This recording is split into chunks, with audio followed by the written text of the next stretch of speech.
Selon le Premier ministre éthiopien, les forces gouvernementales sont dans la phase finale au Tigré. L'armée a en effet lancé un assaut sur Mekelle, la capitale régionale contrôlée par les rebelles. Dans le nord de l'Éthiopie, la guerre entre l'armée et les milices du TPLF se poursuit. L'ultimatum de 72 heures du Premier ministre Abiy Ahmed aux forces rebelles du Tigré a expiré aujourd'hui et l'assaut final sur Mekelle a été lancé dans le nord.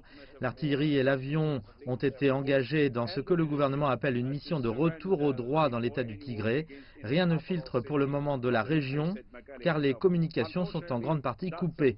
Nous savons également que l'administration régionale a affirmé avoir remporté plusieurs victoires contre les forces de défense nationale éthiopiennes, ce qui ne peut être vérifié en raison, je vous le disais, de ces problèmes de communication.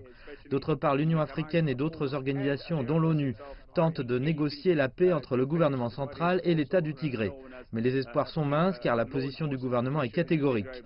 Pour lui, il s'agit d'une situation intérieure ne nécessitant pas d'intervention étrangère, où le Tigré a fait sécession, lancé plusieurs attaques armées dans le pays et tenté de donner une ampleur internationale à cette crise en attaquant l'aéroport de la capitale érythréenne Asmara. Nous savons seulement que la situation humanitaire s'aggrave à mesure que la guerre se poursuit.